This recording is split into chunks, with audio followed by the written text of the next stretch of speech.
Vamos falar das tensões entre Estados Unidos e Rússia crescendo diante de temores de uma possível invasão à Ucrânia. Para frear as ameaças, a Casa Branca vem buscando apoio de nações do Ocidente, até mesmo do Brasil.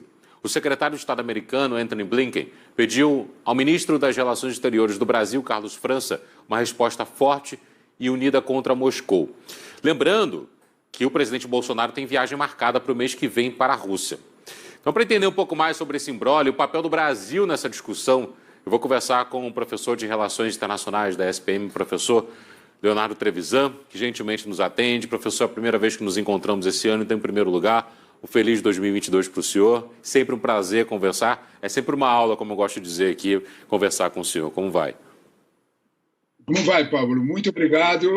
Feliz ano novo para você, porque é a primeira vez que nos falamos mesmo.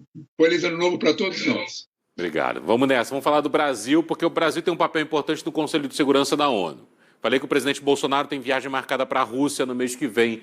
Só que as tensões envolvem diretamente relações ou possíveis relações entre Brasil e Estados Unidos através de Carlos França e Antony Blinken.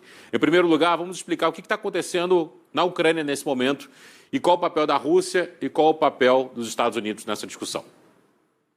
Olha, Pablo, a questão central é isso que você perguntou, o que está acontecendo na Ucrânia, né? A Ucrânia é aquele clássico, aquele nome bonito, Estado tampão, né? É aquela região que a Rússia escolheu há, sei lá, 1000 anos para se proteger dos avanços da Europa no seu território. Então, a Ucrânia pode ser um território livre, como diriam nossos amigos argentinos, pero no mucho, né? Não pode ser amigo da OTAN. O que é a OTAN? Organização do Tratado Atlântico Norte, que é uma junção de países europeus, mais os Estados Unidos e o Canadá, com uma regra muito simples. Qualquer um deles que for atacado, todos os outros têm que responder. A Ucrânia, na prática, um Estado tampão, um Estado que protege a Rússia, está se aproximando demais da União Europeia, se aproximando demais do contexto da OTAN, chegando, inclusive, a imaginar entrar na OTAN. A Rússia não vai aceitar isso, porque, inclusive, a Rússia está apoiada num acordo de lá atrás, 1991, quando a Rússia terminou, quando a União Soviética terminou, que a Rússia recebeu garantias de Washington de que a Ucrânia nunca entraria na OTAN. Esta é a questão envolvendo a Ucrânia. Em torno dessa questão, nós estamos discutindo essencialmente como é que vai ser o redesenho da segurança da Europa quando nós temos dois novos donos no mundo, Estados Unidos e China. Nesse contexto, a Rússia pede uma rediscussão disso e é nesse quadro que a Ucrânia ganha importância. A Ucrânia é um Estado pequeno nessa relação, mas com uma grande importância geopolítica. Professor, o que aconteceu em Genebra entre os diplomatas de Rússia e Estados Unidos? Como foi essa discussão? Essa discussão foi importante porque ela foi uma retomada de alguma coisa bem real. Uma coisa é você fazer um show de relações públicas, um show midiático, onde você coloca dois bambambãs da mídia, Biden e Putin, querendo fazer isso. Outra situação muito diferente é sentar dois diplomatas profissionais na cadeira e dizer o que é que nós vamos fazer para não ter guerra. É disto que aconteceu ontem o dia todo, 8 horas. O Wendy Sherman, que é a vice-secretária de Estado americano, sentou com Ryabkov, que é o vice-secretário de Relações Exteriores da União Soviética, para descascar esse abacaxi. Qual é o abacaxi? Não pode, de jeito nenhum, a OTAN querer entrar na Ucrânia. Motivo: se a OTAN entrar na Ucrânia, ela vai colocar lá mísseis que vão ameaçar a unidade da Rússia. Se alguém tem alguma memória sobre isso, para entender por que os russos estão fazendo isso, pensa na crise de Cuba, lá atrás, 70 anos atrás. Os Estados Unidos não admitiram que a Rússia entrasse em Cuba e colocasse mísseis lá. É a mesma situação. É esse o quadro. Como é que nós vamos descascar esse abacaxi? Como é que nós vamos sentar para conversar sobre isso? Os dois lados terão que ceder. Ryabkov já avisou que os americanos levaram a proposta à Rússia a sério. Sherman, a vice-secretária americana, avisou também: a OTAN tem que continuar de portas abertas. Os dois lados vão fazer concessões.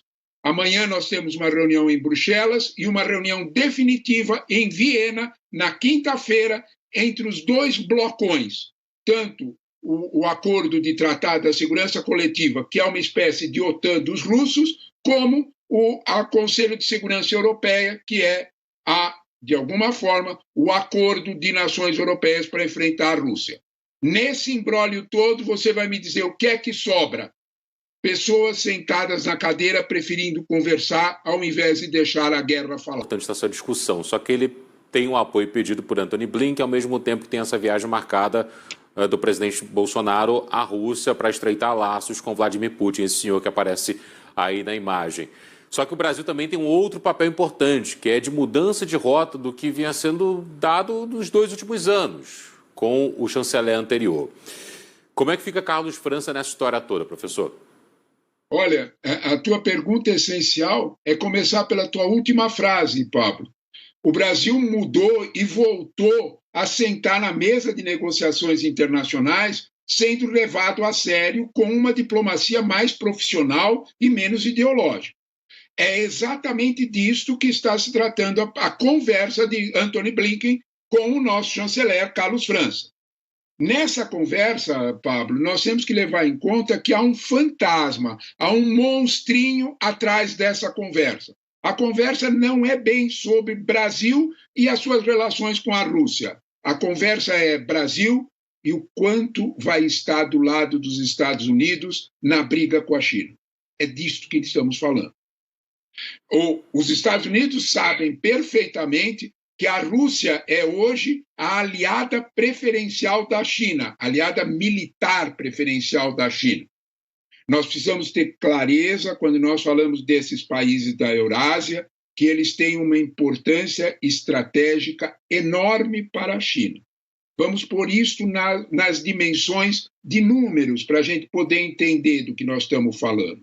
Quando nós olhamos, por exemplo, para o Cazaquistão, nós temos que entender que o Cazaquistão fabrica, é dono de 40% da oferta internacional de urânio, entre outros metais, inclusive terras raras. Mas vamos falar do mais sensível, urânio. Desse urânio que o Cazaquistão vende, 60% é vendido para a China. Não é diferente o traço com a Ucrânia. Quando você olha para a venda de metais da Ucrânia, a China é o grande freguês. O que os americanos estão pretendendo fazer é ampliar a sua política de pinças sobre o desenvolvimento chinês em toda a Eurásia. É disto que nós estamos tratando. Então, o que o Blinken fez na conversa, se nós pudéssemos virar assim uma mosquinha e ouvir a conversa dos dois, nós iríamos ouvir o Blinken fazer a pergunta clássica: de que lado vocês estão? Porque nós não podemos esquecer que, da mesma forma que o Cazaquistão vende 60% do seu urânio para a China, nós vendemos 60% da nossa soja, 80% da nossa carne, 60% do nosso minério de ferro para essa China. A pergunta dos americanos é: vocês aceitam trocar de lado? Esta é a questão. Eles estão usando, de alguma forma, a Rússia para, de algum modo, testar efetivamente se os brasileiros, se a diplomacia brasileira sentou do lado americano quando nós negociarmos com a China. É uma discussão sensível? É. Se você me perguntar, afinal de contas, o que é que está em briga entre Europa e Rússia? Está em briga um conceito complicado de relações internacionais chamado profundidade estratégica. Os dois querem tomar conta do seu vizinho, a Europa da Rússia, a Rússia da Europa, sem fazer de conta que eles estão notando. Esse é o conceito. O Brasil está entrado nesse jogo, o Brasil está presente nesse jogo, exatamente pela relação que obrigatoriamente nós temos com o nosso melhor freguês comercial, que é a China. Professor, os 2 últimos anos foram muito relacionados à Covid-19, 2020, 2021, 2021 com a vacina já, e ali um processo de reabertura dos países, a mudança de rumo nos Estados Unidos, a volta do país, as conversas de blocos como a COP26, por exemplo. O que o senhor espera para o ano de 2022 em conversas, por exemplo, como Ucrânia, ou em conversas, por exemplo, como China, Estados Unidos, ou até mesmo entre grandes blocos? Olha, essa é uma questão importante, porque o ano de 2022 é um ano em que o Putin percebeu a oportunidade estratégica de avançar, né? Não é de graça. O Putin não é nenhum ingênuo, não adianta nós tratarmos as coisas assim, né? Ele não é nem um demônio e nem um santo. Ele é um sujeito que está fazendo aquilo que é melhor para os interesses da Rússia, ponto. Assim como os americanos estão fazendo também, né? Quando nós olhamos para isso, o que sobra de 2022? Quais são os interesses em jogo? Putin percebe que dá para avançar porque Biden precisa de um feito internacional. Biden precisa disso para segurar as eleições em novembro que ele terá de midterm, as eleições do final do ano. 2. Biden sabe que a rediscussão da segurança europeia, Putin sabe que a rediscussão da segurança europeia passa por 2 problemas centrais. A eleição na França em abril e que a Alemanha não tem mais Merkel. A Alemanha está sentando para discutir com um novo governo, que é, entre duas aspas, algo inexperiente no jogo internacional. Putin quis aproveitar a oportunidade. Os Estados Unidos também, viu? Não se imagine que os Estados Unidos são santos nessa história. Eles também imaginaram que dava para avançar e reconstruir sua relação com a Europa, porque a Europa está mais frágil. Em outras palavras, os 2 grandes estão tirando proveito. Isso é uma lição que a história nos ensina de sempre. Não há nenhuma novidade nisso. O fato real, bom para 2022, é que estão sentando à mesa para conversar. Não há hipótese melhor. Talvez os 5 milhões de mortes que a Covid-19 fez tenha provocado alguma serenidade no processo de decisão. Tomara que isso tenha acontecido mesmo. Não há inocentes nem santos nessas mesas dos botões da professora, a gente sabe muito bem. Nenhum inocente, nenhum santo, nenhum. Professor Leonardo Trevisan, uma boa semana para o senhor. Muito obrigado pela entrevista, pelo tempo do senhor e até uma próxima. Até uma próxima, Pablo. Muito obrigado a vocês pelo convite e pela conversa. 2h16 pelo horário de Brasília. Eu vou chamar agora a Beatriz Corrêa, editora de Assuntos Internacionais, para falar do anúncio de que tropas da Rússia vão deixar o Cazaquistão. Lembrando que há pouco o professor Trevisan lembrou que o Cazaquistão tem um papel no comércio de armas também. Quando começa essa retirada, Beatriz, seja bem-vinda. Uma boa tarde para você, querida.